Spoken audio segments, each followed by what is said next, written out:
believe us to be live. So I'll say indeed, and greetings unto you, beloved and holy friend. I thank you for joining me once again, for finding yourself present for another conscious evolution. Today's whole stream topic is going to be about the part of us that seeks pleasure and the part of us that seeks progress, and how they seem to be in opposition, right? That you cannot progress in, especially like for instance, fitness goals, if you actively seek the pleasure of food, for example. And the thing that I really want to kind of touch on today is how it seems that when we give that pleasure seeking version of us an inch, it it like takes, the mile, tries to destroy your life, basically. Maybe I'm being a little bit extreme, but the title, or at least the idea that I had that inspired the title, was the bad version of you wants all parts of your life to be in alignment with it, and the good version of you wants the exact same thing, right? And as soon as you start, some behavior that you know doesn't serve your body, or doesn't serve your mind, it's almost like your entire life starts, falling apart in other places as well. Maybe you start eating poorly, and then on top of the eating poorly, you stay up late, and then you stay up late, and you wake up feeling groggy, and then you, overdo it with coffee, and then you, and it's just like this unraveling of yourself by doing something seemingly insignificant, And I'm really trying to understand. I was like beating myself up a little bit, writing about it this morning, really tripping myself out about why it is I'm still fighting this pleasure seeking version of myself. Like it's something that feels a little bit exhausting most days, because it's relentless. It is relentless. It does not sleep. It does not stop. It does not have an off button. It just continues screaming. Is Aunt B here? No, I saw Boop. Sending love to you too, Shell. We have Sam. Do we have Sam? No, not yet. We have Joy B. We have Shan. We have Duck Dad. Blessings to you, dear friends. Thank you for joining me. I see progress and pleasure. I will see progress and pleasure, and you can't stop me. I'm not trying to stop you. I feel like that is not necessarily the point. Like, weirdly enough, hey Kristen, blessings. Weirdly enough, I feel the conclusion that I'm coming to is that it's impossible to stop us, right? It's impossible to stop that version of us that seeks pleasure. And in the same way, especially if you find yourself motivated to do something, it can be impossible to stop that version of you that seeks progress, right?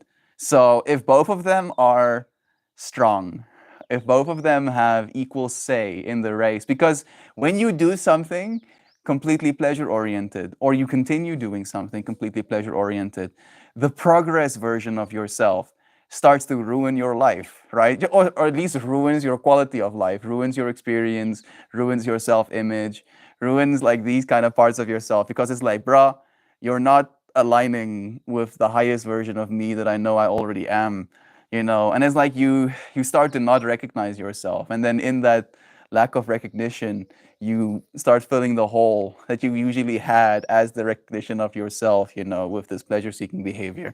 And it becomes a loop that we fall into. I ate so much pleasure last night at the movie.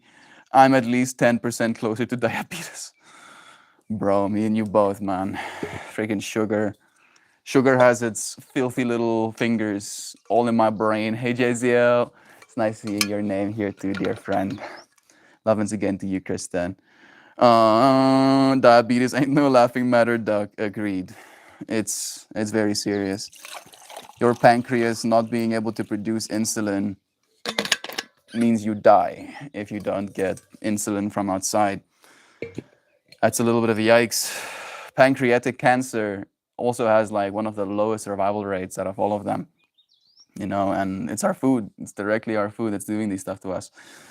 Let me see. Hey, Loizanas here too. Blessings to you, dear one. It's nice having you here.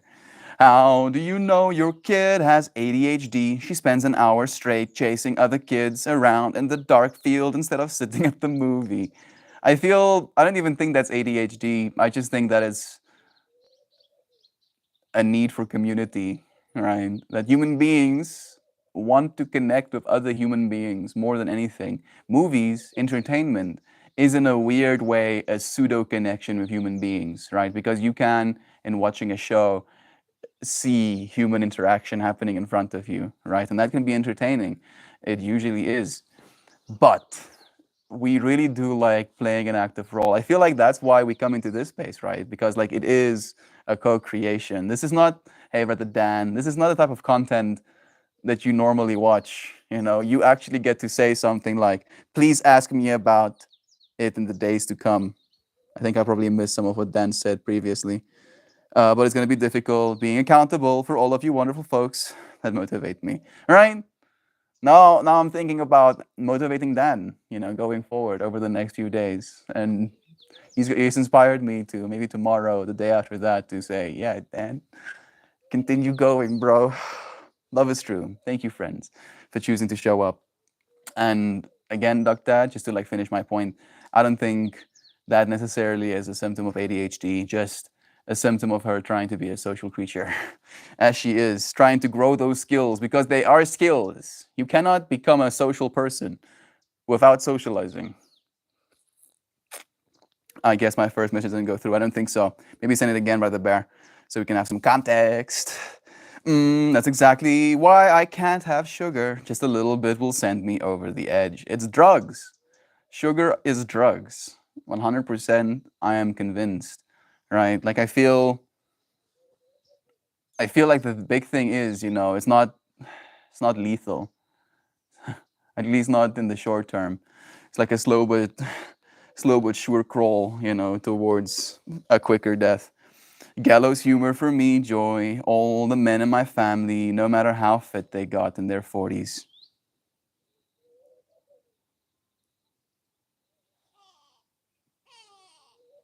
Okay, I'm guessing got diabetes was supposed to be the end of that message. Lovin's from Maine. Lovin's to you, Kristen. Blessings. So kind of that nature. But I did eat a whole pizza for dinner. Yeah, I easily, like with actual ease, eat two pizzas. No jokes. Like it's like easy. It's like, oh, I just finished eating two pizzas. More, please. How we've had first breakfast. How about second breakfast? You know, that pleasure-seeking version of me doesn't have an off button. So can all that nature. In my defense, I spent the day at the zoo, hiking up and down and all around our zoo. It was massive. I'm happy that you actually went out. You know, was it fun? Did you have a good time, Joy V? Did you go with someone? Visited friends on a lake yesterday. We'll post a video in Discord. So beautiful. Les, you did say that you missed the lakes and the mountains, right? I'm happy that you're getting to have that experience again. Love, love, love. There was Zana blessing us with her presence. JZL as well. I had a gyro, cheese fries, peanut butter M&Ms, Skittles, Swedish fish, Mike and Ike's, and popcorn. I treated myself, and today I will burn it off. Bless, Brother Bear. Move your body. Use that energy, right? No energy is wasted. It can just be accumulated, right? It's like flywheel, but the flywheel is your belly fat. Please. I had one White Claw left in the fridge and I just poured it down the drain. Today will be my first day completely sober in a long, long time. Brother Bear, I'm proud of you, man. Holding space for you. We'll continue encouraging you, man. Sharing some of our motivation. Love the vacay update. I'm going to be getting ready for our beach trip all day. Bless. Sounds nice. Ask you about what? Guess my first mission is no. Again, proud of you, Brother Bear. You were getting white girl drunk off White Claws. It's so much fun, Duck. Yeah, it works, right? White girl wasted Dan. I'm a kid. I'm proud of you, Dan. Love is true. Yes, Dan, you got this. Proud of you, friends. Thank you, friends. So much encouragement. Yeah, joy, among other things. I went with a couple of friends and their parents to the zoo. Nice. I'm happy that you're connecting with your loved ones. To be honest, I'm scared, y'all. Yeah, You have spent a lot of time bypassing, right? That's the word that Brother Ryan taught me. Hey, Google, define bypassing when it comes to emotional work. To go past or around. Let's try that again. Actually, let's just hit the search button. What is the meaning of bypassing? To avoid something by going around it. Yeah, I don't know if I can bypassing in emotions. Mm, emotional bypassing happens when when we don't allow ourselves to fully process our negative feelings. For a start, we may be consciously aware that we are emotionally bypassing, though through the years we may have actually closed our hearts. Our desire is to protect ourselves from the trauma that we've once experienced. And unfortunately, alcohol is just another thing, right? That alcohol in and of itself isn't necessarily the problem you're facing rather than, but bypassing is, right? And I'm saying this from a deep awareness that that's what I do as well. For me, I bypass with food because I'm feeling meh. Guess I'm eating something because eating something mean mm, right? And now because I feel, I don't have to feel, eh, right? And then we loop over and over again, trying to bypass these parts of ourselves that we kind of need to face. We need to sit with them, and it's okay to be scared, but the bear. You got this. Naren joining us as well. Blessings to you, Brother Bear. I don't know if you've seen the new Spider-Man movie, but I felt you and Cable's energy in I've forgotten what that Spider-Man name is. It's so cool. Oh, no, no, no, no, no. You want to come sit on my lap? There you go. Yeah, I went to a couple. No, I cut out weed, and now it's time for the alcohol to go. I still drink socially and perhaps on dates, but no more drinking alone. I think that's for the best, Brother Bear. Joe, if you come to our zoo, I'll pull you around and duckling in the wagon. Nice. Dan, you got this. I'm proud of you. We're all proud of you, Brother Bear. Love is true. One of those friends' birthday is today, and she's throwing a murder mystery birthday party. My character is Missy. I'm a Ukrainian mail order bride married to a sea captain. How do you feel about that? You like that, Joyviv? Is that a fun role for you to play? Is it self chosen? Is it like role play, like D&D? Did you create your own character, or is it just a part of the murder mystery cast, and you got cast as the mail order bride? What a lucky captain, I guess. Blessings to you. Joy, your zoo has pandas, right? Let's see. Again, we can. No, Oakland Zoo has no pandas. Sad. I mean, pandas apparently have a hard time procreating by themselves. I know they're not. They're not really, long for this world. It looks like they don't want to exist. I understand, scared, but we'll be with you every day. Exactly. You won't have to go through it alone. Yeah, there it is. Paviter Paradakar is the Indian Spidey. Yes, I have seen it. Such a visual overload. That movie took me on a ride, dude. I knew that you would love it, Brother Bear. I knew that you would remember the name as well. Bless you, dude. Thank you for being a part of my life so that we can share these beautiful things together. Oh, no, no, no. Also, I go out most weekends. I just don't talk about it. I'm not judging whether or not you're going out. I'm just celebrating the fact that you did. Beloved Joy. No, Oakland. It might be scary, but it will be worth it, Dan. That feeling of not having given in will feel so, so much better than if you did give in. I believe in you. Exactly. Right? And it's interesting that you're coming here with that as an experience right now, Brother Dan. It's so resonant to today's stream topic. There's a part of you that seeks pleasure, the release of drinking the alcohol. And then there is this part of you that you actually are, the part of you that seeks progress, trying to get better, trying to get stronger, trying to not have these crutches pulling you down. Pippi is like nudging my arm. She wants me to give her attention, but I'm busy, Pippi. There you go. Chirax. And you're leaning into that part of yourself, bro. You're leaning into the part of yourself that actually wants to see that progress, man. And we'll look forward to seeing that progress alongside you. Paviter Pradakar. Pradakar. I'm probably butchering that, but I'm trying to remember it. The panda ploy Sam is here too. Blessings to you, dear ones. Nice having you. Got you, Joy. I thought you were talking about Frisco. I didn't know Oakland had a zoo. The more you know, right? Did you know all the pandas in the world belongs to China? Belongs to China. Even the babies that get born belong to China. Wonder if they'll get petty one day and demand them all back. Probably not. You know, just for the sake of logistics. Like it would be an absolute logistical nightmare trying to get a bunch of pandas from a bunch of zoos to China. Like the amount of deaths that you'll have in trying to transport them would probably be astronomical, for one. And then for two, the amount of infrastructure you would have to build to actually, you know, take up that many pandas all around the world. Probably not, right? Following Bayes reasoning or Bayes theorem or, you know, Bayesian reasoning, probably not, right? Unlikely.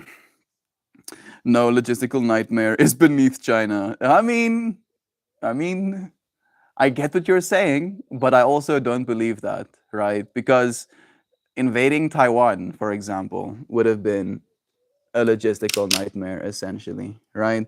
And the reason they haven't done that is because of the logistics, because of their economy, because of the world economy, because of sanctions, because of tensions, because of, you know, semiconductors, chips, essentially. Like there's a bunch of logistical issues in invading Taiwan, and that's why they haven't. They are like, they're like, "Oh, I'm gonna fuck you up," you know, trying to scare us, trying to, trying to like, you know, put the world on edge. But at the same time, they understand, you know, some things don't serve. Right, like I feel like it's like a weird, almost like haze we find ourselves in right now. This profit and greed and power kind of motive system. It doesn't work, right? We've tried it. We've been trying it for a long time.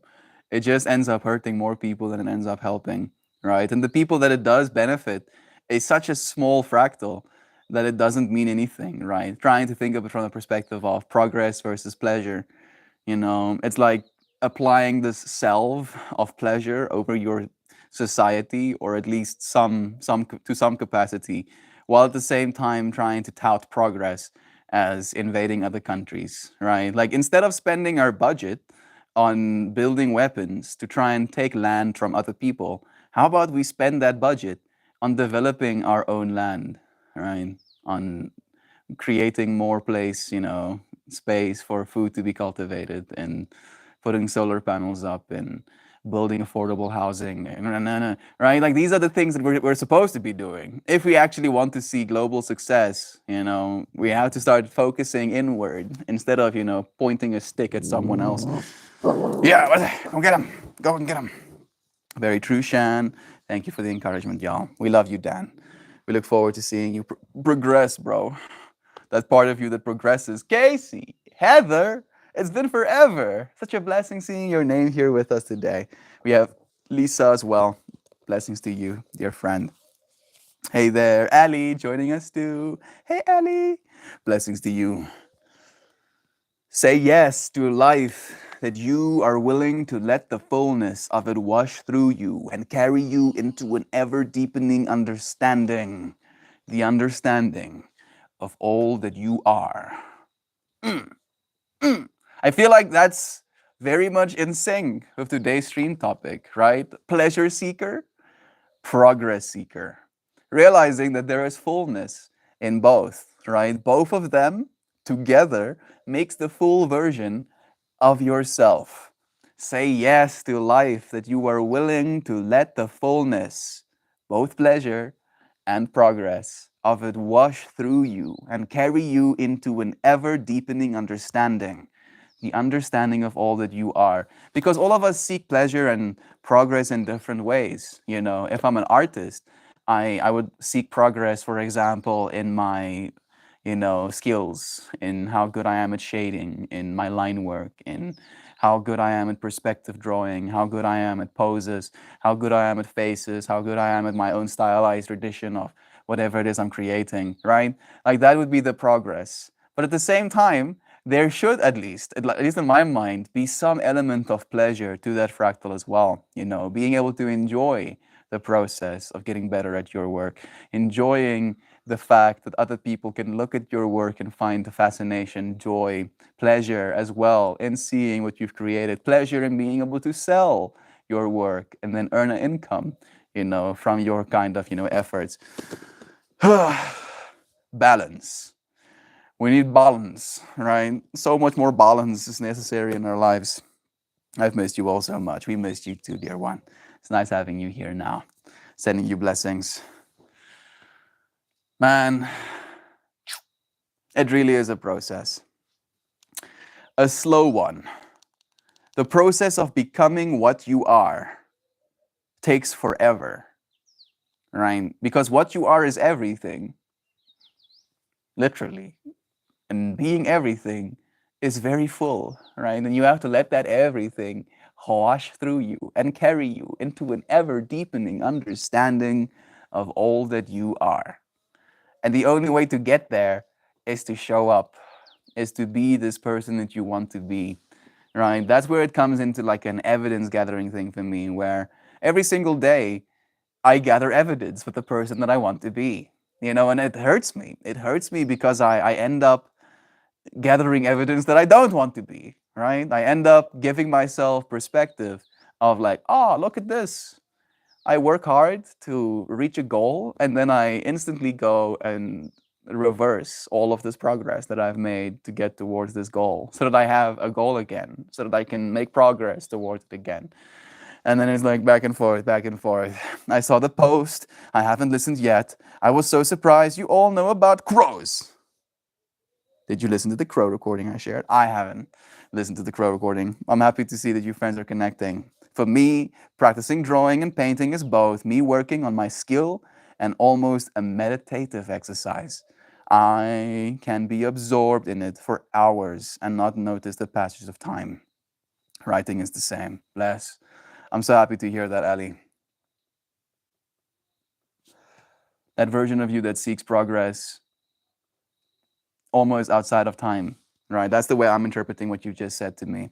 The sun is really, you know, going at it. It's like kicking my face in. It's like, please, sun, please, mercy. Oh, mercy. Sun is like, nah, oh, I traveled 8 minutes to come and slap you in the face right now, right? You think I'm going to turn around and not do that?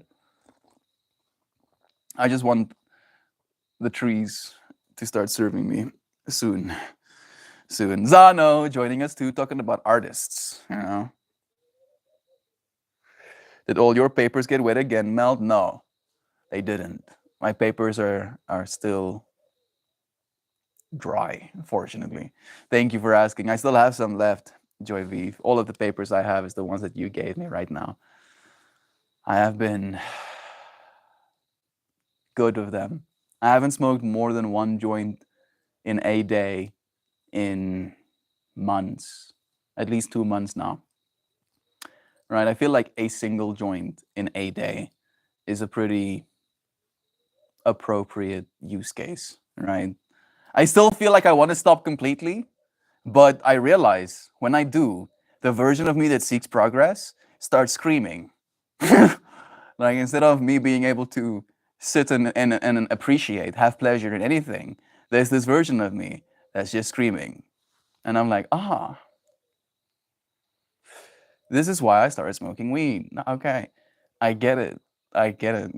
And then there's this progress version of me like, you're ready. Bro, please. It's like 9 p.m. Oh, can you please? I'm serious. Like literally, if I stop smoking, 9 p.m., my mind is still like, yeah, do more things. So what are you doing? Are you enjoying yourself? Unacceptable. No enjoying yourself. Stop it. Time is an arbitrary human construct loosely constructed around the way our planet wibbly wobbles on its own axis through space. Yeah. It is a weird system we find ourselves within. Right? That time literally does not exist. Sure, there's a linear progression to chaos, right? Entropy, essentially. But there's a version of you that can experience existence without any entropy, right? Like going into a float tank, you're literally floating in body temperature water. Your ears are underneath the water line, plugged up as well. It's completely darked out because you're in a box. The smell of salt water, you become pretty numb to it pretty quickly.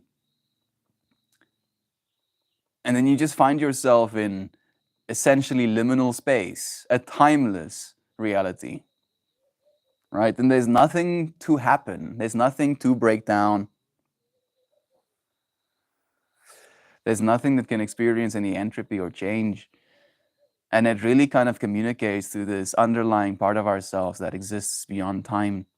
And I like, this experiment as if you believe time is real, there's a cool, or if you believe time is real and you exist within time, I would like to pose this experiment once again. And I'm going to keep doing it because it's such an interesting thing to like bring our minds to, at least for me, right? So there are multiple dimensions, right? We can kind of understand that. If you draw a square on a piece of paper, you understand intuitively that that is now a two-dimensional square. And then you understand if you could extrude that square out of the page, it would now become a three-dimensional shape, right? Like on that level, we're like, yeah, that makes sense, right? And in that way, you are a three-dimensional shape that is extruded into this world, right? From lower dimensions, extruded. You literally pierce from nothing, from a little cell into this version of yourself, right? And then on top of that, as this three-dimensional version of yourself, you can see your hands move through space and time, right?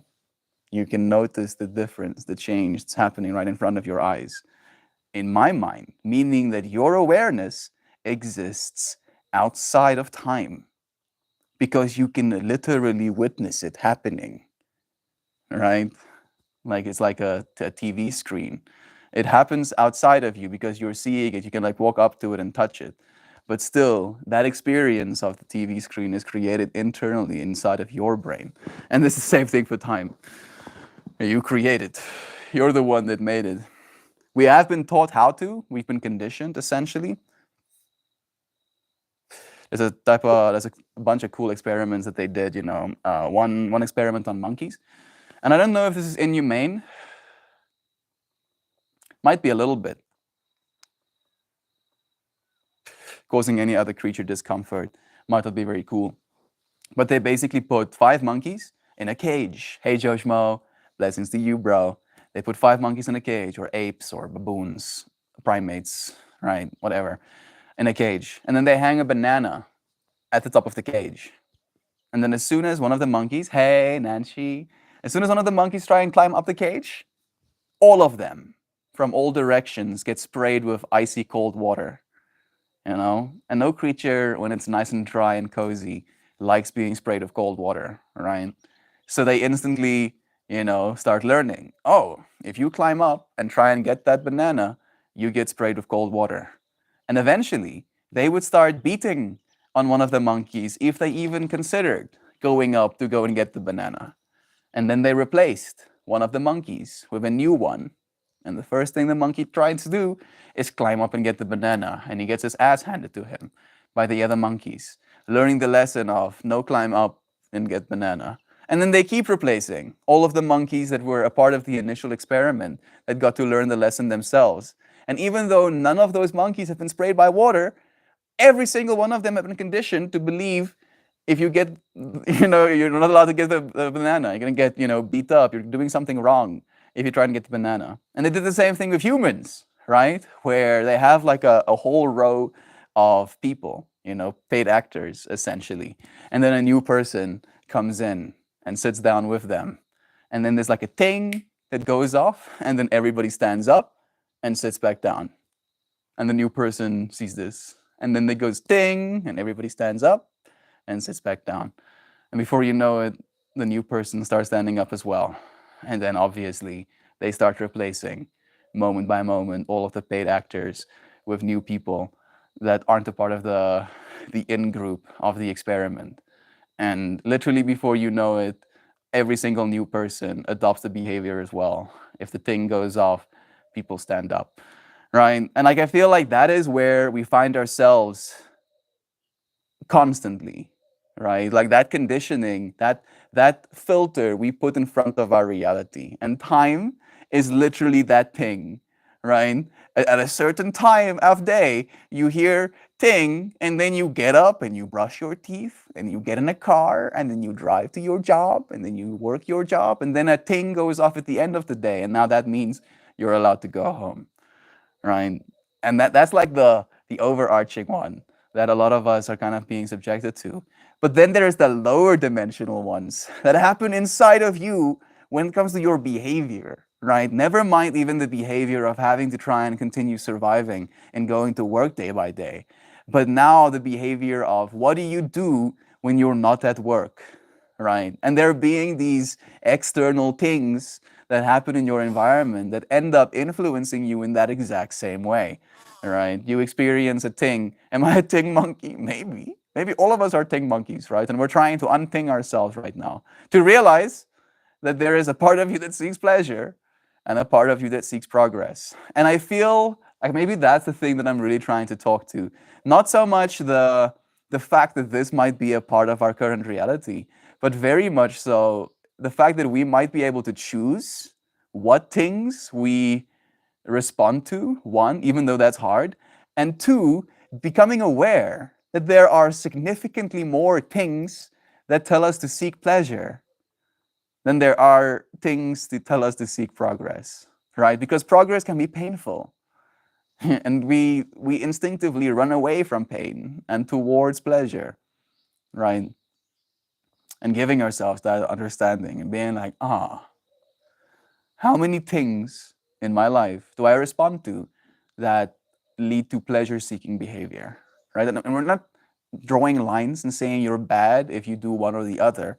We are just paying attention to our own behavior, right? And being like a compassionate onlooker, even unbiased, even indifferent onlooker, to just pay attention, to be like, I sit and watch a show while smoking weed, and then I get up and eat snacks. Interesting. How many times has this happened over and over again? How similar is this fractal to what I've experienced before? And then learning slowly but surely, learning who you are, right?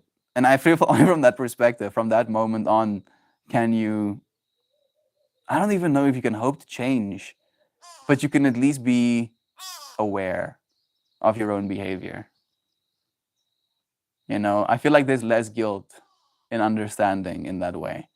And I was wondering about that today. I was like, if I learn how to know myself truly, is that going to give me more excuses to behave less than ideal? And I'm still wondering about the answer to that question. Maybe you friends can help me come up with an answer as well.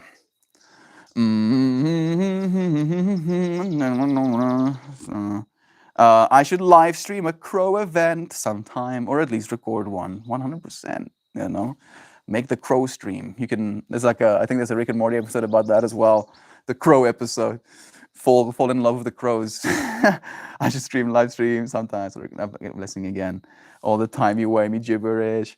Shell, what's your favorite strain again? I wonder. Obama Kush, it's hilarious. Raspberry cake is my new favorite. Giddy and no sleepy. Bless. That's what I thought, Shell. I think I saw that in a dispensary around here. Had that strain. Again, blessings to you, Joshua. Greetings, everyone, says Nancy. I drank a bottle of wine last night with dinner with a friend, and I don't have a hangover. And I'm so glad my Saturday isn't ruined. I think smoking weed helped. Bless, Nancy. I'm so happy to hear that, right? Like it feels like it's like really riding the line of today's stream topic as well. Like the pleasure-seeking version of yourself was like, oh, let's drink a bottle of wine. And I don't, I'm not, there's nothing wrong with that, right? I feel like that should be right at the forefront of our mind. Like we're not trying to demonize ourselves or make our behaviors wrong. We're just paying attention to it. To be like, oh yeah, I did this. And then the part of you that was like, oh bro, I'm probably gonna wake up feeling so bad, you know, and knowing that you won't make that progress that you could potentially make if you don't wake up feeling that bad. I'm happy for you, dear friend. Blessings. Blessings. It's nice having you here. You should shall. It'll be interesting. Bless. Smoking weed always helps. Help is the hangover cure. Louds, prime, terce, sext, none, Vespers. What's happening right now? Are you naming dates or like ways of saying? Lods, prime, terrace, sext, none. Yeah, I don't understand. No context. A joint and big glass of green tea. Blessings. Also woke up and had some water. That helps. Sounds like our wives' tale, as a bit like bananas hanging in a cage. Yeah, yeah, exactly. Like one of the, I feel unfortunately wives' tale feels misogynistic to me to say, right? Like I can read it with one of our female friends saying it, but I feel if I said the same thing, it would be a little bit less than fair. Because again, not only can my grandma say these things, but anybody else can, and anybody else have probably, right? But my grandma told me this story that she heard on the radio by other people, you know, that had like a vested interest in their own lives as well, their own perspectives, that in South Africa, the people that end up hijacking other cars and stealing cars would smoke weed, and then they wouldn't feel bad murdering people and stealing their cars, right? And this is the first one of the first stories my grandma told me. I asked her, why would someone do something like that? Like that was my question. She told me about this robbery, you know, that happened, or like, oh, can you believe this? Someone was killed while having their car stolen. And I asked her why. Why does that happen? And her answer to me was, oh, they smoked weed and then they didn't care about anything, so they could do stuff like that, right? And like that is one of those tales that like horrified me. It terrified me, and it kind of allowed me, and I feel like maybe even the larger public as a whole, you know, like definitely my grandma at the very least, try to make those kind of behaviors, right? Being so impoverished that stealing a car is something on your radar, you know, something that you might need to do to continue feeding your family or whatever. Not trying to say that there's anything right about that, but saying that there are reasons, right? Other than, yeah, they smoked weed and now they do that, right? Because it takes a systemic problem, you know, something that every single one of us are kind of faced with, a thing, and then makes another thing and then goes, yeah, it's that thing's fault, you know. It's not this thing. No, no, no, don't look here. Don't look here. Put the thing in a box, you know, so you can't see the little bell that's being rung. It is the it is the drugs that's the problem, you know. Those filthy humans and their drugs, you know. That's why everything is the way that it is. Not those greedy humans and their money. Money's good. Money's good for you. My thing monkey. I'm fighting off spiders in the 140-degree attic. Oh, please stay alive, dude. I did it with the lights off because I'm afraid of what my eyes may encounter. The clock faces itself didn't appear until the 11th century. Ooh. So it used to be those names. That's pretty trippy, actually. Duck spiders that live in the dark, run away from the flashlights. Inspector, experience talking here. All my things lead to the attempt of pleasure, but pleasure is the white whale to not be achieved. Yeah. I mean, I don't know if it isn't achieved. I just feel it's fleeting, right? It's like, you know, like drawing a line to make a circle, right? That's pleasure. And you can lift your pen and put it back down on another piece of paper and draw the circle again, right? If your circle is smoking a cigarette, you take the cigarette out, you light it, you smoke the cigarette, you feel the effects of the cigarette dies, the nicotine goes away, you take out a cigarette, right? Drawing the circle and drawing the circle. And you can find joy, pleasure in drawing the circle, but then you have to realize that that is what you're doing, right? That's where the work comes in. That's where you make progress. Is instead of just drawing a circle, drawing a spiral, right? And realizing in which direction are you spiraling? Are you spiraling inward, making yourself smaller and smaller, feeling worse and worse about yourself? Or are you spiraling outwards, growing larger, gaining more skills, gaining more perspective of this world? And that's like where the work comes in. That's where the conscious evolution is going to be expected of you.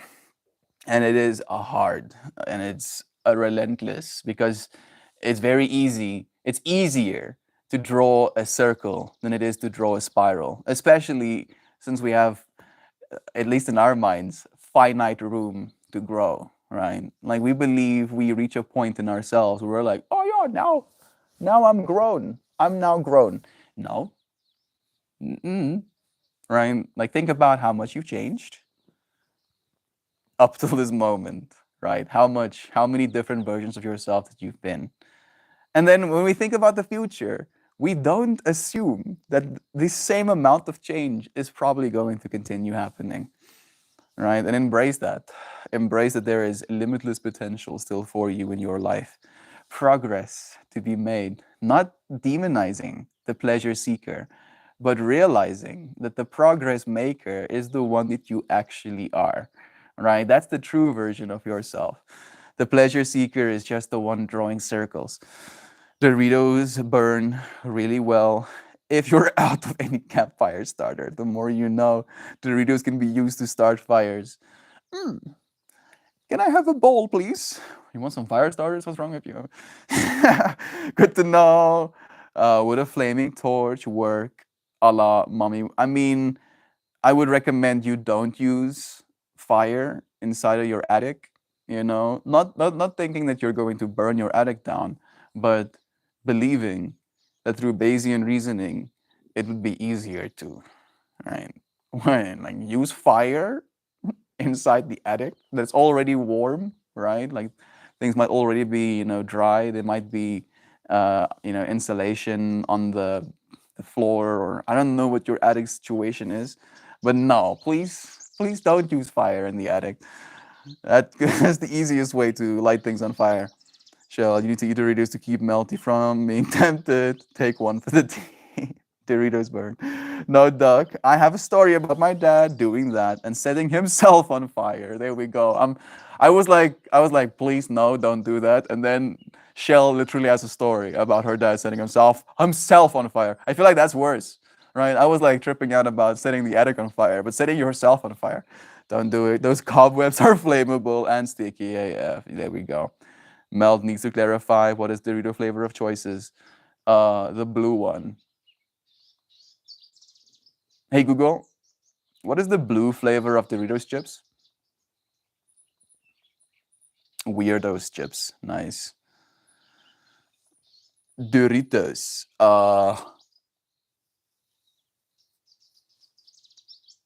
Bruh. A police. Police, sir.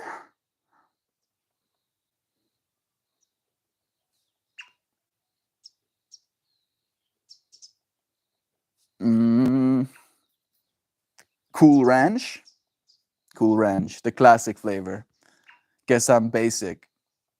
I'm okay with being basic. I mean, they perfected the science, right? It's food science. It's actual food science, right? Like they have people getting paid gang salaries to make sure that stuff is as addictive as it possibly can be. Oh well, not Doritos. Yeah, I'm also not here for the food chats. I'm sorry. Oh no no no. Oh no no no. Learn the drive-through. Pleasure seeking, the same as thrill seeking. It depends on which thrills you seek, right?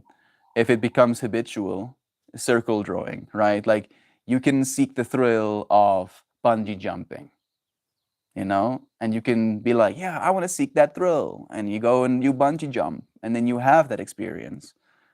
And then you take it to yourself, right? Into yourself, and you continue with your life. No, not pleasure seeking. But if you go for the thrill and you jump the bungee jump, and then you're like, I'm going to do this once a week for the rest of my life, right? Now it's pleasure seeking again, because now it's just a circular. I'm going to do this and do this and do this, right? And then realizing if that is a part of your behavior, if you can do something over and over again, do you want to do something over and over again that progresses your life, or something that is just pleasurable in life? And again, the work that needs to be done. Mel read my comment before. Yeah, it's okay. I understood, at least in hindsight. We never lose our demons. We only learn to live above them. There we go. Fight milk. I drink it every day so I can so I can fight like a crow. Ka. Dan, what? Did you find that white guy song? Any of you sunny people, love is true. These loud thunder outside today. Bless. Sending you blessings. Yesterday's card was above the storm, right? So I feel like that's perfect for you as well. Rainy season. Did you get cold or something? Fight milk. Yeah, I'm also so confused. Zano, cool. Wish we had more thunder here. Phone is almost dead. Love and to you, friends. Thank you for joining us. We have like a little bit of a better quality stream on YouTube going by the same name, Meltmore, if you want to join us there instead. Like I have like 5% battery left, is what I'm saying. I don't think I can do that, Dan. I was tested yesterday and I just couldn't do it.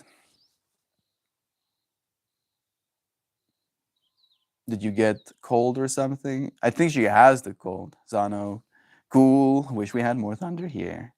Lol, yes, thunder is the best. I'm happy that you're appreciative, at least. That's the way. Dark, rumbling skies makes me feel small. You know, feels like the earth is more alive, kind of. That's just so false. The reefer madness angle for crime. Yep, 100% Joy. And my grandma still believes it, right? Still to this day believes that about weed users. And she's like, she said this to me, she's like surprised that I haven't lost my mind or haven't turned out worse, you know, since I smoke weed occasionally. That's just so false. I remember at 19, I took my first dab. Your first dab of oil. Did you smoke any weed up to that point? Then I tried to do a GTA 5 murder rampage and felt guilty about murdering the virtual people Amal. Yeah. Right. I honestly believe that if everybody in the world had a weed habit the same way the world has an alcohol habit, we would live in a vastly different society, like radically different. But yeah, it's gonna take some time.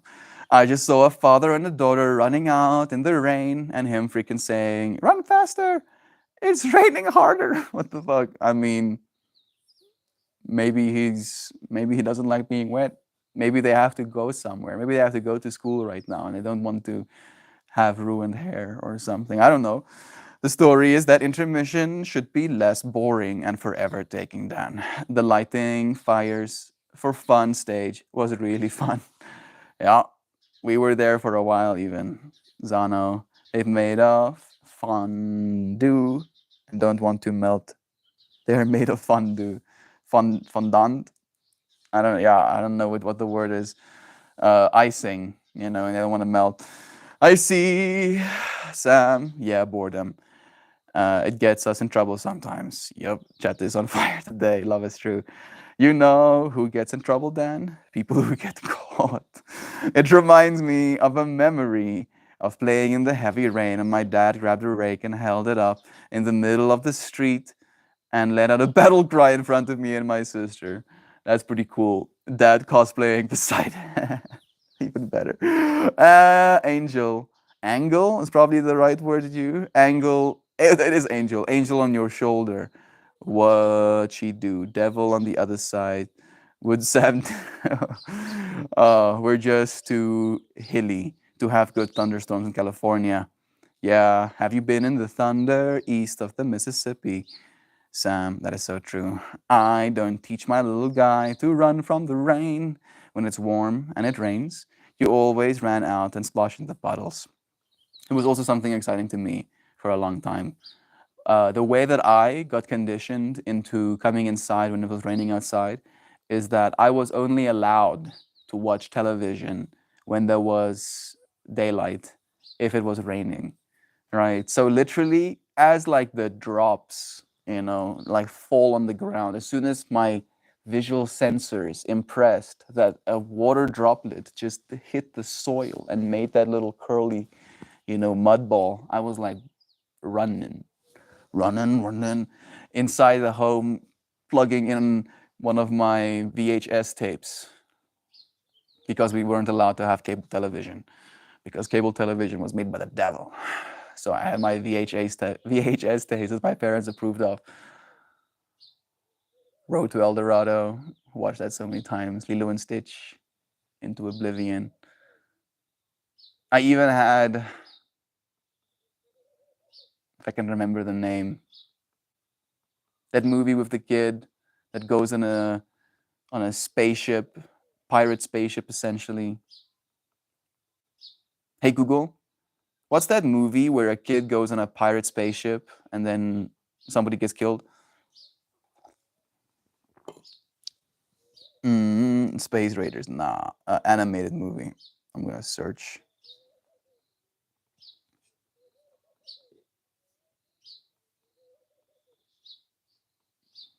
A bra. Annie. Made it. One of you friends have probably already sent the name in chat or something. Bro, I'm getting Treasure Planet. There it is. Treasure Planet. I was a 4-year-old. Got myself Treasure Planet. There it is. Yes. Got myself a VHS copy of Treasure Planet. My 4-year-old brain got exploded. I was like, this world, and I was like there for it. I was 100% living in that world alongside those characters. Mm-hmm. Fire addict. How fast is the police response time where you are? Didn't know you're in California, NorCal, or SoCal. I don't know actually either. Blue is Cool Ranch. It is Cool Ranch. Cool Ranch. There we go. New barbecue Doritos. I don't think I've had those. 20 minutes before those lazy cops get here. My mom brought Jax a box of Little Debbie Devil Cremes. I never buy those, so he had never experienced such a sugar rush. He ate 3 in one day, and then I had to step in and stop the fun because cleaning vomit would be next. Oh, that would be unfortunate. I never had that happen to me, weirdly enough, right? Like I haven't been able to need to puke with eating too much food. My body seems to be okay with getting wrecked. He would light huge bonfires in the backyard of my folks' house, where the flames initially would be 15 feet high. Then we would let it die down before the fire department came. Happened several times growing up. It's hilarious. I close of the day nearly melt. In a way, your topic sounds something like delayed gratification. I feel it definitely has something to do there, right? Like because delayed gratification in my mind holds both, as you're mentioning, right? Because what you do in the delay is making progress potentially, right? Still allowing yourself the pleasure, but doing so mindfully, again, allowing more balance. Duckling loves playing in the rain. She went out naked as the day she popped out and said, Dad, this is great. You'll love this. Daddy doesn't want to get arrested, sweetie. Yeah, I'm gonna not. Thank you. I don't be naked outside. Just like, what are they doing? They're enjoying the rain. What does it look like? Treasure Planet. Goo Boo Goo Goo Doll soundtrack. Missing the fractal. Fun discoveries. Treasure Island was the first book I read cover to cover. Love Treasure Island. It really is a special one, right? That animation style they had during that very small era. Another treasure, right? That was lost to us, unfortunately. Morph was my favorite, the little pink guy. I know about Flubber, the little green guy, but I don't know Morph. In high school, I used to eat a box of honey buns for breakfast. I like being naked too, Heather. A few else, like when I'm naked. I mean, fortunately, all of us get to shower daily, right? So all of us have our daily dose of being naked. I light my Christmas tree on fire every year after it's dried out. I did it for Duckling, alas, and the flames were taller than her giant swing set. I was crackling like a madman, cackling like a madman. More power, soon, like that scene. I think it was Stewie or something, where he like lights a little lighter. Was it Stewie? Might have been Quagmire even. I don't know. But he lights a lighter and he goes like, "Yeah, soon, my little creature. Soon I will feed you the world." The madman laughing. Live the best life and dance naked in the rain. Balls like a moose. Love y'all. Gotta run. So happy to have shared this time with you wonderful humanimals. Remember, you are loved and you are worthy. Thank you, beloved Kristen, for reminding us so actively. 100%. No, no, no, no. Okay. Just gotta go and get some sun. It's true. Being a human being, right? Like we've made things weird for ourselves. Again, with these little bells, right? We have little bells that we ring when things aren't the way we think they ought to be. Who are you to say? How do you know things ought to be one way or another? All right? And then we answer by measuring, right? Am I making progress this way or am I just seeking pleasure? Dive deep, friend, sending blessings, sending this love right back to you. I remember Hercules. Is that Herculoids? I don't know what Herculoids, but I'm guessing you're saying Hercules. Hercules was also one of the VHS tapes that I had. I don't know how I got away with that one. There's a lot of suspicious stuff happening in that movie.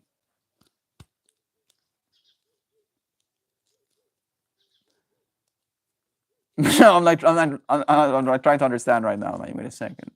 The actual representation of the devil, death, was like one of the main characters in this movie. And in fact, they made him pretty cool. They made him like kind of a loser, but a cool one. Right? I don't know how they did that. Like they made him relatable. Maybe that's the way I should actually say it. They made him very relatable. Like weirdly enough, I could really vibe with. I'm forgetting his name as well. Shame. Actually, I don't actually am. Maybe it's for the best. Don't give that name power or something. Dark, no fence in the backyard. I would totally build myself a backyard naked tank with high sides and an open top. There we go. Improvise, adapt, overcome. Hide yourself from the outside world while still allowing yourself, your sun. I didn't say lay out and cook. I mean walking, doing stuff. It's wonderful. Embrace the naked pudginess and dance like nobody is looking. It surprises me that your parents. I didn't think Disney was the devil. No, Disney managed to convince South Africa that it was harmless. It seems. Harry Potter couldn't. Harry Potter was also the devil. The whole Twilight movies was also the devil. Narnia. Narnia wasn't okay.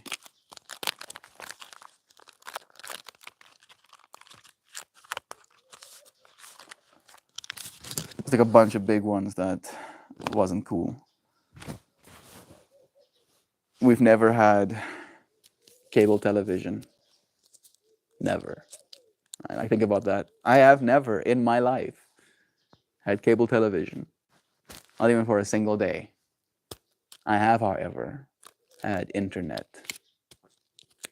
since I was like 6. No, 8. Bad internet at first, at least, right? Like 512 kilobits per second up and down. But my dad reasoned he would rather get internet than cable.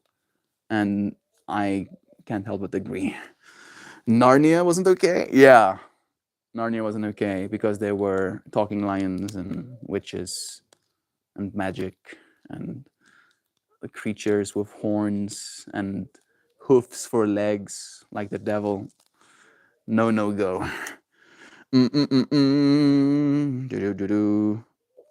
They were right to keep you from the Twilight movies. Still haven't seen them. I still have not seen the Twilight movies. You didn't have the frame of reference to understand how truly terrible it is. I might have liked it, as a young child or something. You think purple is going to be the color? I haven't started pulling yet. Narnia is a Christian fable. Yeah, there's still yikes stuff. That's weird. The Narnia's cause, the lion, the witch, and the wardrobe is literally the Christ parable. Exact same story. Maybe that's why, right? It's like, oh no, if you ever, like see other stories told through the same depiction and realize there can be a significance in that, it's gonna pull you away from whatever. This is making so much sense right now. Love is true, dude. All I know about the Twilight movies is that I was working at a clothing store in the mall. Robert Patterson came and was the most annoying day of my life. 12 straight hours of screaming teens. Okay, that makes more sense. I thought Robert Patterson himself ruined 12 straight hours of your day, bro. I was like, bro, you see. That's on persistence. So, but I'm guessing it was the teens who ruined your day because of the following. They really didn't like it when I kept going, what the fuck is this guy? And how to enrage a teenage girl in 30 seconds? Purple. Disney is easily one of the most corrupt corporations on the planet. Mind control, nastiness, money grubbing CEOs, not to mention a laundry list of civil suits that get swept under the rug. Yeah. Pay fines that is like a few percentage of their actual, income that doesn't even scratch the surface. C.S. Lewis was a Christian, Asian, and Aslan was a Jesus parable. The more you know. I feel like that was like something I knew, something that was a part of the watching experience, but still not the way that I experienced it personally, actually. I only see Patterson in the role in The Lighthouse now. Creepy, but such a brilliant performance. I don't think I've seen that one. Still rooting for the mouse in Disney versus DeSantis, though. I don't know, the fractal. You're dead nuts, dude. With all due respect, all of us probably have a lot of things, right, that we don't even realize that may make our kids one day call us crazy as well, right? The conditioning, it's like we're actively trying to melt away all of those things that we keep repeating over and over again.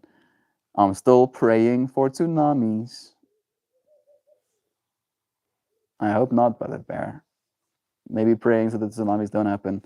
My parent forbade The Wizard of Oz for the same reasons, Lois. I never saw that movie until I was an adult. I still think I didn't get to see the original ones.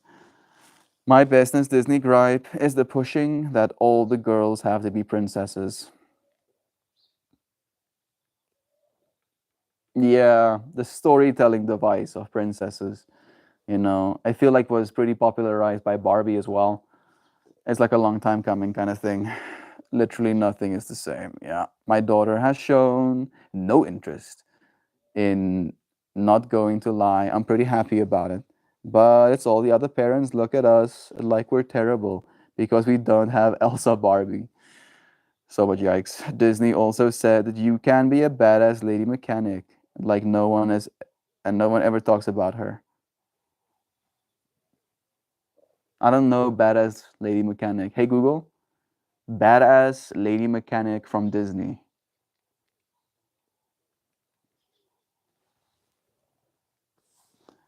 Nah, I ain't getting nothing. Seems even Google doesn't know who you're talking about, Sam. Maybe movie reference and scene or something. Oh yeah, Sam. It's a classic. Lepers ate my face. People like the stupid rally for the don't regulate corpse and all that stuff, and then said corpse determine LGBTQ content is profitable and do what corpse do, make money. And then those same people are like regulate these corpse. Weirdly enough, LGBTQ content isn't profitable, right? And I'm not saying that from a perspective of being, against the community, quite the contrary. But that isn't what people, it's again like a whole bell kind of thing, right? And I feel like it's necessary. And I've said this to my dad as well, because he complains a lot about stuff like that. And I'm like, Dad, think about it this way. For a long time now, for like a long time, people weren't accepting of any person who identified any differently than the cookie cutter heterosexual, you marry your wife and that's the way it is kind of model, right? So we have to condition ourselves, our psyche almost, to evolve where we can see those things as normal. And it's gone like into the point where people are like, yeah, we get it, right? We get it. We've gotten it, right? Like we understand. And still some people aren't getting it, right? And that causes a whole nother divide, which is the problem we're facing right now. Gotta go have a shower, see the Barbie movie, and then have Mandarin. Like the orange? Bless. Have a good time. Sounds like a vibe. They're dumb, part of small government when it suits them to the lost treasury, party of the personal responsibility, and they get asked to give poor kids lunch money. Exactly. That's the biggest thing, right? Like the feed children, and they're like, yeah, we don't have the budget for it. Meanwhile, killing people. Oh yeah, we got gang cash. Oh, you want to kill people? Fuck. Why did you say so? Why didn't you say so right from the get go? Most of our money is going towards killing people or making sure we can kill people if they ever try to kill us, right? Most of our cash go. But there are kids that are being literally underfed. You're stunting their whole lives because they don't get enough nutrients. Nah, oh, please, America. Oh, please, America, please. Oh, please. Then my mom thought Halloween was the devil's worship and very begrudgingly let us participate. We didn't even have that. Like South Africa is so conservative. That was a no-go. No trick-or-treating. Also, she grew up in Louisiana, but didn't go to New Orleans until her 30s because it was the devil's town. So many bells that I'm seeing. Duck, I don't feel the same way as a woman. However, I do realize just now the weird pressure that the princess role would impose on boys. Yeah, I feel, it's the same thing with men where all of us are expected to be heroes or Prince Charming. But that's like the story that people want to hear about. Like, there's no movie in woman comes home, washes dishes, makes beds, washes clothing, you know, welcomes children back from school, right? Like, even though that is a hero's role, right? Like, that person is literally facilitating the welfare of their whole family. We're so used to it, right? We're so conditioned to those things that we want to see the extreme side of everything, and that is the stuff we end up watching. Stream is fire today. I'm happy that you're enjoying it. We're touching on these conscious evolutions, right? Again, trying to make progress in all of these different fractals. The atmosphere hasn't been premeditated with the modern thought. Yeah, it's interesting. I think how land seems to affect me, and I notice others changing how they think. Stream is fire. Seems like there might be a connection between how people think and the land they reside upon. Absolutely. Movie badass female mechanic. Let's see if we get context. Real activism looks like what we do here: foster community, treat others as our peers and our equals, offer compassion, understanding, and love. Dan, exactly. Exactly, exactly. That's literally why we're doing this, dude. That's why I believe we're supposed to do it every day, right? And we have the word love as a very core, love is true, as a very core part of this stream, right? And I watched this video by a beautiful woman that was like sharing literally this exact fractal. I think I ended up sending it to a friend, you know. This is the card we end up pulling. Star tetrahedron. It has purple in it. A lot of purple. But it's a trippy card. And, you know, I'm going to paraphrase instead. I'm going to see if I can get you her name. At TikTok, AYANDASTANDING. So, Ayanda Standing. AYANDA. Ayanda Standing. Right? And she was basically sharing this take that in the society we find ourselves in right now, we have been conditioned to think of love as something that is purely romantic, right? That love is something purely you can only have with another person that is supposed to touch you, supposed to kiss you, supposed to have sex with you, etc., etc. When love of the community, love as a community, is the real source of love, right? It like constricts your mind as to what is possible when it comes to love. And what we do here in this space, day after day, is show one another what a different type of love looks like, right? As you beautifully said, Brother Dan, a love that is understanding, that offers compassion, that treat others as peers and equals.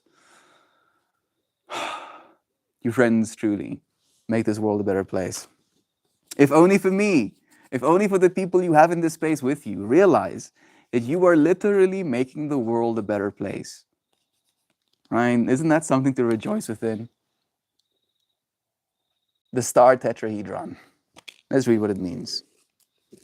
I did pull it upside down, so I'm going to read that one first. Oh, it has no upside down meaning, I think. Yeah. This card has no reverse aspect. Hey! John is here with us. What a cool dude. It's nice having you, bro. If one says it's just for profit, then is that saying it's a new inclusive baseline isn't realistic? I'm very uncomfortable with criticisms of inclusion. Your words are too big for my brain to understand. What? Me stupid? If one says it's just for profit, then is that saying the new inclusive baseline isn't realistic? I'm very uncomfortable with the criticism of inclusion. Okay. I feel if the decision factor, right, has to be profit. Because, like, for instance, you can help people and make money, right? For instance, I give yoga as a class, right? And if people want to join me, they can pay me for my service of offering yoga as a class. But if that person practices yoga, it will literally benefit their lives and their bodies, right? So maybe I can like sign a deal with like some sort of studio to for profit make a yoga class, and then there can be, you know, some sort of, you know, benefit that comes alongside it. But if there is, in my mind, and this is where I feel like the progress versus pleasure comes in, if there is an unwillingness for me to progress myself, my journey, my content, my showing up in the world, depending on whether or not there is a profit incentive. I feel like that's where we fall short right now because we believe that we're in a free market. We're not, right? Like that's the problem. That if it was working, it wouldn't be as big of a problem, but we're not living in a free market. Because if you want to start a business right now and you need the capital, you go to the bank. And if the bank doesn't believe you can make a profit, you can earn enough money to pay them back in an appropriate time frame that they deem as acceptable, then you don't get to start that business. If I want to start a business that, you know, like basically goes to different, you know, like supermarkets and tries to buy all of their, you know, on the verge of expiring food or even get it for free, and then make meals that you can sell for a discounted price, and all of the meals that don't get served get to be fed to people that can't afford that. right? The bank's going to be like, hell no. Hell no, I'm going to give you money so you can create or build an industrial kitchen so you can feed a bunch of people because there's no profit incentive. Why will I do that, right? Meaning it's not a free market. People need food. People want food. There are people that want to feed others, right? That's a free market. There's a need, and there are people that are willing to provide that need.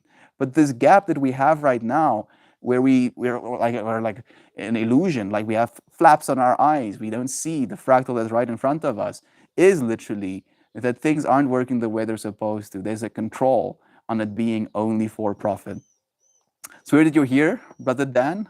Brother John? I actually talked about the TikToks you sent me recently, bro. Told the friends our monkey story.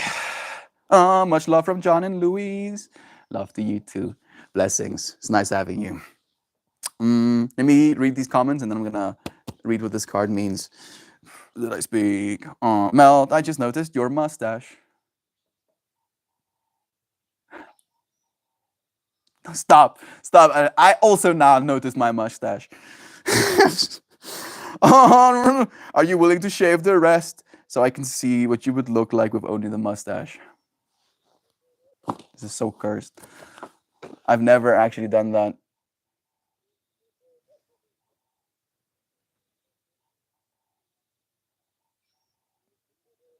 I have a thin mustache. I accept this. I do not have the best beer genes. Thank you for noticing. I don't know how to respond in this situation, right? It's like, doing something by accident. Right? Literally, it's why I get awkward when somebody compliments anything about my body. Right? I appreciate it as much as the next person, but I much more deeply appreciate compliments about the effort or the progress that I've made or the work that I've done. There's something about that as well, right? There's like a concept in there. It's like, oh, why is that? Why is it that I don't like accepting compliments if it's not something I explicitly earned?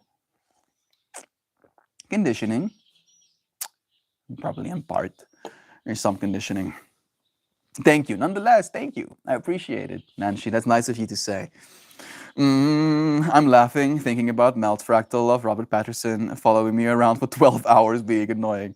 Pretty sure he's a solid foot taller than me. I wasn't a patient man. Would have been hilarious to watch. Nancy, no. Mustaches look perfect now, but never go standalone mustache. Like, I don't know. I don't like looking at my own face that way, right? Like usually it's just like, oh yeah, there I am. And now I'm like, yeah, you have small little hairs slowly being 3D printed out of your top lip. And I'm like, bro, please. I don't want to know this information, please. Oh, please, mercy. Oh, please give me some freedom. No, no, no. No, Shell, the desire to profit off of these things is a testament to how very real the inclusivity movement is. If there wasn't real backbone to inclusivity, then they wouldn't try to sell it back to us. Yeah, exactly. Right? But again, you can create that inclusivity, you can serve the community and make profit. But you shouldn't do it based on whether or not you make profit. You should do it because you're serving the community, right? And you could do that. We should be as a society, never mind as communities, we should everybody be making sure we serve our communities, our people, and then we profit. I literally wrote about that in my journal today. So I'm so happy that we got to this point. Let's see if I can find it quickly. Dope to dope, dope, dope, dope, dope to dope to do. There we go. We all know what we need to survive. So we will make it our priority that all are taken care of before we seek. Oh, I'm not zoomed out completely. Sorry. We all know what we need to survive. So we will make it our priority that all are taken care of before we seek to profit or gain power. No one deserves to suffer. We need to ensure none ever need to again. Love is true. This will be the creed of our world. Right? And I really do believe that. I really do believe that. I think it might take me 100 years, but I'm gonna do it every day until it's so. It will be so. I refuse. I refuse to give up, right, until it's so. That we can profit. You can profit. You can make your monies. You can. You can. I'm not trying to take that away from you. But, it's the important but. Take care of people first, right? We have more than enough to take care of people first. Make sure people have enough. Please. Please, and then make your monies. Try and fight over power or whatever. But not at the expense of people. We can't continue doing that. 5% of men make a standalone stash good. Yeah, come on. He might look suave. I have never attempted that. I'll do it for you. I'll do it for you, Nancy. I'll do it specifically for you. Not to give hello French. Once again. Not to give the grass a haircut. Lurk mode active. Love y'all. Love you. It's more of a criticism of how they will try to commodify even the most pure things that we share with each other. It's gross and ugly. Yeah, it's the word that I use for that fractal is bastardization, right? I think it might be a dated term at this point, but it's like making something a derivative of a derivative of a derivative to the point where it contains none of the actual value that was being provided. And then, because of that, it becomes an association thing where it robs that purity of that thing by making it trivial, right? Or making it just another thing. And I feel like that happens with so many things. It happened with aliens, right? Like there was this scene or like a video that I saw. And I want to preface that I am not by any stretch of the mind a fan of Donald Trump. But they were showing this bit where they were asking Trump questions about the war in Ukraine. And his answer was that he wants people to stop fighting, right?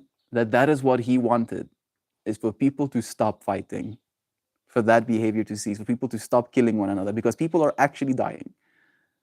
And they were making it out like it's like, oh, look at this silly goober, oh, it was Trump saying this stupid, orange man. And I was like, why is this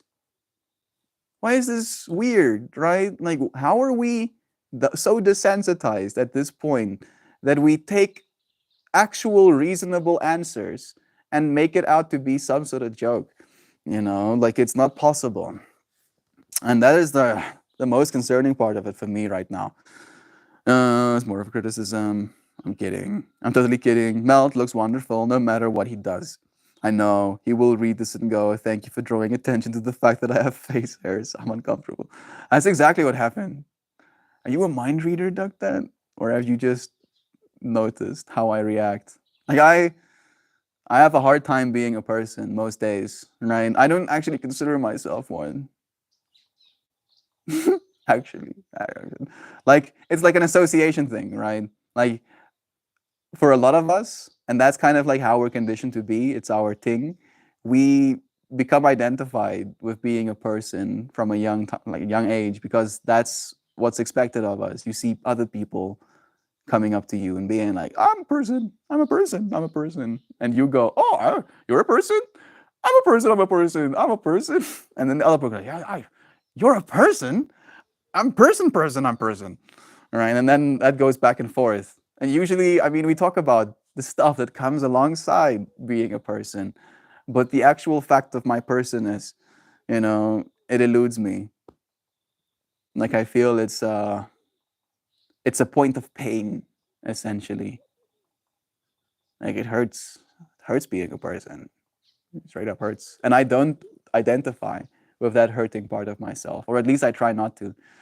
I try to, pay attention to all of the rest because there's so much, there's everything, including the fact that at this moment you are a person, right? And it's where on the spectrum, because you're both always, right? With which side are you pushing into? Because there's progress to be made as a person, as humanity as a whole, in our process of evolution, and there's pleasure to be had as a person, and the stuff that you can do is that as well. Do I also see a little soul patch? this small thing little here. Yeah, it's like 7 hairs or something. It just grows there. I usually like start ripping them out, but I've been leaving them alone. Like, oh, please, my mind. Oh, relax. Instantly, it's like, yeah, you're a fucking person. And I'm like, no, no, stop. Stop doing it. Stop it. Stop. Thank you, Casey, for typing it in chat as well. You can try GoFundMe maybe instead of a bank. Yeah, that is possible. That is possible. But again, hard. Hard to actually get traction on that stuff. I get that, Melt. People treated me so differently when I lost weight. It was like me inside had no one cared to know me till I was better to look at. Yeah. It's hard. The version of you that you are outside is skin deep, right? You have a gooey core, melty, if you will. Keep it on brand. You know, there's depth that is actively churning inside of you. Your hopes and your dreams, your efforts, the thing you show up for day by day, the people you love, the way you treat your animals, your relationship with food, your relationship with your body in and of itself, right? Like there's so much depth to the person that you are. And unfortunately, it's almost been biologically expected of us to look at a person and to make an assumption, right? To sum them up in like 20th of a second or something like that. Like apparently that's how fast it happens. Like happens like that, where you're like, oh, person. And like with that, oh, person, you collapse them to that, right? Oh no, not hopes and dreams. Oh, not potential in the future. Not what they can, offer society, their community, their own loved ones, their pets. Like none of that is there for that. It's just person. And I feel like that again, right? That's why I try to not do that for other people as well. I try to really get to that in a conversation with the other person, that I try to see the depth that there is beyond just their personhood. And I feel like it has to, in large part, start with yourself as well. To see yourself as more, literally, to see yourself as more. Not from a part of dissatisfaction, but from a place of empowerment, in my mind at least. Freedom, maybe is the right word as well. It is hard though. We have a lot of conditioning. So much things. And then getting beaten by the other monkeys around you over and over and over again until you submit and you do what everything else expects you to do. Right? Be a person. You're supposed to be a person. You're here on earth. Do person now. No, be person. Eat your food and shut up. Speaking of food, someone told me that they recently, at a UN meeting, the US said that they didn't consider food a necessity or a right. Of course they don't, dude. And they have a vested interest to try and earn as much money from that as possible. Melta Bank doesn't care about if you make enough profit to give you a loan. They care that you have enough assets to take your business. They can totally be profitable, but there's not enough collateral for them to cover their loss. But that's still profit, dude. Like, what they're doing is ensuring that they get their profit, right? Instead of people getting to eat food, they get their profit, Like that is the problem. Perfect word for that, Melt. That's why it's so tough to get a debt consolidation loan. No collateral if you don't make the payment. Yep. I used to want to earn millions and become rich, but now I only work to receive 3D energy as money to take care of my body and have enough for rainy days. It sounds idealistic, but the type of mindset helps me get rid of depression. Interestingly enough, Jazeel, the people that earn millions are still depressed. All right? They also have that need right? Like, and they did like a study where they asked a bunch of people in a bunch of different pay brackets with a bunch of different numbers in savings. And the people that were, that had savings in like let me just say the numbers. Like, for instance, a person that has like $300,000 in savings, that's like goes beyond my mind almost. But a person that has that much believes that they'll be okay, right? They ask people, how much do you want to have for you to feel like you'll be okay? And then they ask these people the question. And then to the people that 300,000, 900,000. They ask people that has a million. But people that have a million, 3 million. The people that have 10 million, 30 million, right? Like it becomes like this skewed game where you are constantly at a loss. You're constantly chasing something. And no matter how much of this money you get, this number, right? And at this point, it's just a number. It's not even 3D, right? I feel like even though your point was beautiful with 3D money, it's not even 3D anymore. It's literally a manipulation of bits on a computer system, right? Like it's absurd. Maybe that is technically 3D. If you want to get really technical about it, technically it goes back into 3D, but it's a representation. It's literally a representation of energy, of wealth, and the joke about it is, as well, is like the only thing money in and of itself is good for is making more money. That's the only thing it does, right? That's literally the only thing it does. Because people pay employees to make more money for the business, right? So they use money that way. Or you can invest it, or you can, keep it in some sort of bond. Like there's so much bullshit happening in the world right now. And like greed is at the crux of it. Are you really gonna shave and leave the stash and soul patch? Because I agree, you'd probably look pretty good. I will, because Nancy asked. So I am gonna do that. Maybe tomorrow I'll show up with all of this gone again. Hair growing out of my face. And we're just like, yeah, that's normal. Like you have no hair, and then no hair, and then no hair, and then suddenly hair. And we're like, yeah. I'm like, why? Why? Please. Why is it like that? And then we have to keep shaving it because it keeps growing perpetually. Doesn't stop. When profits come before needs, this is how we get into the situation that the United States is in right now. Can't afford to eat or live, but companies and landlords are still becoming richer. Yeah, exponentially so. This is a time of a solar maximum, many things to pay attention to, so keep yourself straight. Keep yourself aware. Keep yourself present and in this moment. Sun flare hit the Earth this week, is true. We're getting hit by new particles that are exceptionally more bright than they're supposed to be.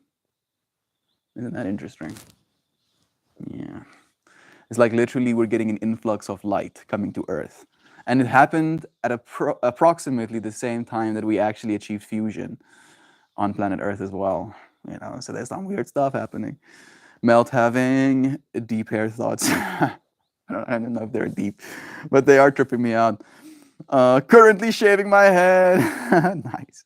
Upset the established order. Liberate yourself. This conversation is bringing out 16-year-old punk rocker Dan. Let him come, dude. I feel like you're gonna enjoy this card in association of that as well, right? This card basically talks about freedom. Technically, right? The core meaning is vehicle, but a vehicle represents freedom, right? In our American culture as well, of like, buy car so you can have freedom, right? You need a car to freedom.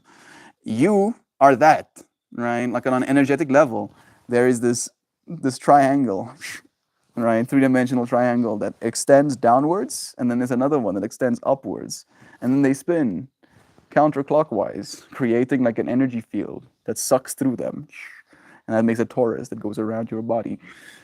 That's the way that I've been visualizing it, at least. And through that thing, through those two triangles, you can literally travel with it, right? You close your eyes, you imagine different places, and you go there through this vehicle. Freedom. This important three-dimensional shape in sacred geometry results from the interpenetration of two tetrahedrons, one upward-facing male, the other downward-facing female. Together, they form a beautiful configuration called the star tetrahedron, or the Merkaba. The Merkaba is believed to be an instrument of expanded awareness. One, a time-space vehicle for multidimensional travel.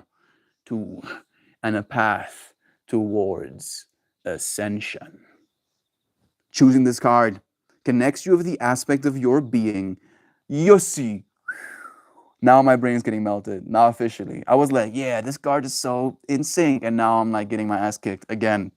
Choosing this card connects you with the aspects of your being that stretch beyond everyday life and promises to support your understanding of evolving consciousness and universal wisdom, right? Not your everyday human life, but literal evolution of consciousness and universal wisdom, that there is wisdom beyond what you have inside of your brain, right? Like when you have a brilliant idea or when you come to a conclusion, when you understand something suddenly, right? Is that happening solely in your brain or is it an alignment with something larger than yourself? You may want to employ this image to help balance your male and female aspects. You might decide to construct your own star tetrahedron and embellish it with personal symbols. You may wish to learn one of the breathing meditations that are widely available to help you experience the Merkaba as an interdimensional vehicle. Anyway, you decide to apply this energy, regard it as a powerful model for the manifestation of dynamic balance and the evolution of your vision. Now that's some skibop. Sam Sanfrantello, great topic. Just what I needed to hear today. Bless. Thank you, Brother Bear. Is it a Brother Bear? It is Brother Bear, for joining us today, for sharing this moment with us. I don't think I've seen your name before, but I look forward to seeing you again. Bless. Thank you for joining us. This topic did take me on a ride as well. You know, sometimes I feel very cold to talk about something, and then it feels like I get lost somewhere around like the 20-minute mark where I'm like, okay, I've said the thing. Now what do I say? And then in surrendering to that experience, things do end up coming out. I'm happy that you came out to be in this moment with us, for progressing towards this betterment of ourselves. But yeah, at least you're supposed to have hair growing out of your face. I have to strategically remove mine while pretending I never had any to begin with, while also being covertly ashamed for being human. Yeah. How about that, huh? It's like, oh, you have a unibrow? I have a unibrow, right? You can see that. And like, at one point in my life, I was very insecure about that. I was like, you're not supposed to have hair between your eyebrows? Why? Why? Who said so? And just like, yeah, right. Like I remember girls were making fun of another kid who had a thick unibrow, right? Like it was like solid. And they were like ripping on him without him knowing, of course. But I was in earshot of that conversation. And I go back and I look at myself in the mirror and I'm like, I am troglodyte. Good to know, right? Don't believe it. Don't listen to the things. You are more than just your body. You are more than just a human being. There is something larger to you. And that version of you cannot be captured, cannot be explained, cannot be seen with human eyeballs, but exists nonetheless. Don't be ashamed of being human, because you're not in the first place. I love you all. I'll see you tomorrow. It was lovely to be here. I pull away now and then, but it does me no favors. Trying to turn this around. See you tomorrow. Bless, dear one. It's something that I get very in my own head about as well, is friends pulling away from the space, because I take responsibility, right? I make it my fault. I'm like, I suck. You know, people wouldn't be leaving if you didn't suck so much. I lay awake thinking to myself, I'm like, bro, please, oh, I'm fucking trying, dude. And it's like, yeah, dude, try harder. You know, I make one mistake and I'm like, yep, this one mistake is gonna be the thing that ruins your entire day. And then I self manifest. I'm like make mistakes, and then and my mistakes is basically just eating sugar. When I talk about making mistakes, you can assume I'm talking about eating sugar, right? It's like, ah, yes, the bait of my existence continue being made. Thank you, Heather. Thank you for being here, for joining us. Sam, to you too. Oh man, I saw Purple Crystal Merkaba singing a pyramid the other day. So pretty. I don't know if you saw it online, but that sounds crazy. What's bringing you here, Sam? I'm curious as well. I don't know if he's still here. He might have left, you know, after his comment. But know that you are welcome, dear one. It's always a pleasure being able to share these moments.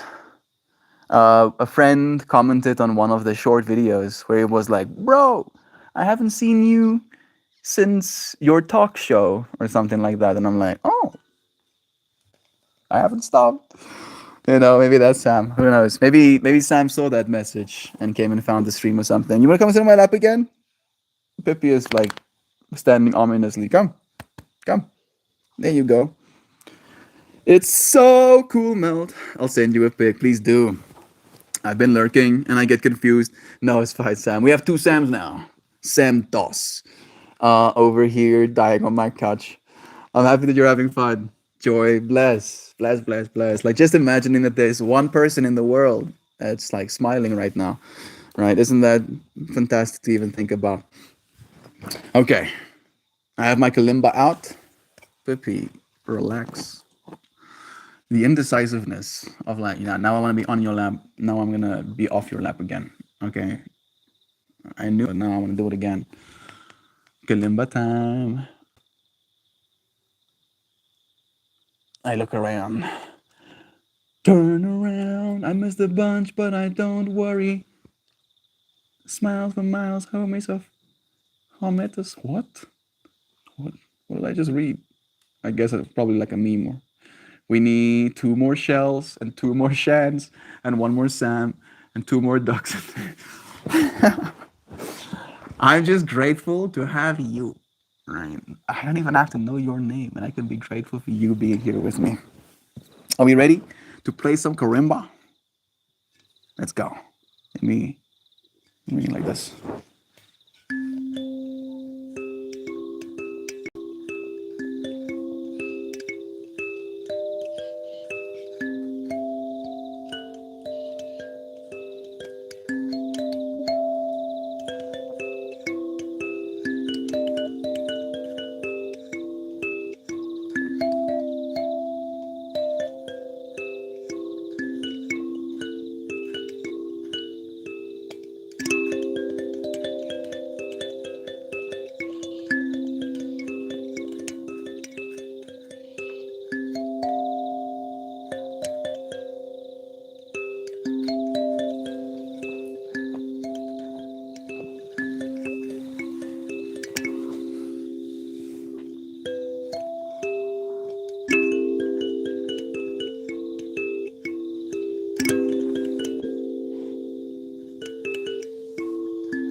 Messed up the last note. There we go. Love is true. I thank you for joining me once again, dear friend. What a blessing being able to progress towards our collective conscious evolution alongside beloved friends. You're overflowing with Joes. Yeah, I mean, the fact that this is Jovan and Joy Vive is already messing with my brain. Right, so I don't think if I can go move even more. Tranquil that was. Thank you, Naren. So nice to still see your name here in chat with us, Brother Bear. Bless. I'm happy to transmit into your world some tranquil energy as well. I love when he does chords on the kalimba. I'm doing chords. I'm just moving my finger stickies.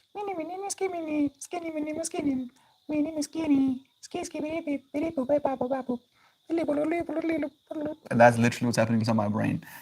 It's like I'm having a conversation with myself, essentially. Or I'm having a conversation with two parts of the same instrument, right? Where I can go, huh? And then I go, oh, no.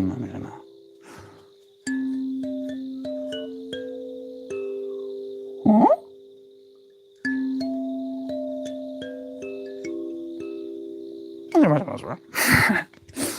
Instruments are cool, yo. Overflowing with Joes, the most beautiful is there we go. Oh man, me just like Sarah, I'm not missing any comments. Chords melty when 3 or more notes are played simultaneously. Yeah, I need to get more fingers or more thumbs. I could technically get 2 extra thumbs, right? Like I can have like a glove with an extra thumb. I'm so sorry we had to see that together. Instantly, I was like, nope, that's yikes. Stop doing that. That's not okay. Have the most beautifulest day, everyone. What? What was that? You're not having the most beautifulest day. You're a part of the everyone. So I for realsers love you all so very super mega immensely, massively like holy cow tremendously, epically gigantuan, galactically dearly, melting all of you oh so very wonderfully, startlingly, spectacularly, unbelievably, marvelously, outstandingly, phenomenally, gorgeously, blazingly magical, divine friends. As are you, dear Shan. Blessings to you too, dear ones. Thank you. This is awesome to get your private insight while you're playing. You enjoyed it? I'm happy that you. Oh, I could give that to you. Gives you maybe a little bit more of a perspective of what's happening inside my brain when I'm playing the instrument as well. Right? Like I feel like I still do have a hard time with gaps in notes, even though I do know they make a big difference, to the way that things sound. Right? Like this sounds significantly different to this. Same exact notes, but just based on how you space them, changes the fractal. I'm smiling so big without you read that now. That is true. Thank you, friends. Hilarious insight. Yeah, you get to see some of the extra layers of crazy that usually goes uncommunicated, right? Oh, there's a rabbit. There's an actual rabbit right now. Can I please see it? I hope Peppy doesn't see it. You can technically see it now, but I'm gonna. Oh no, Peppy just saw it. There it is. Oh, a freaking bunny. What are the odds? Yes, see the universes. It's taking me on a ride. It's like, oh yeah, you want some synchrony? Have some synchrony, dude. Synchronicity. And it's running across the yard now. There it goes. Peppy chasing it. Run, bunny! I think he's playing with them at this point. He doesn't look like he's. And there he's out. Yeah. I can't plan this stuff right. And yet, because we spent the exact amount of time we did pulling cards, having conversations, kalimbaing, me riffing on myself about kalimbaing, we got to see abundance. Abundance across the yard, being chased by doggos who are too slow to catch him. Makes it sound like a toy monkey is in there just crashing its cymbals together.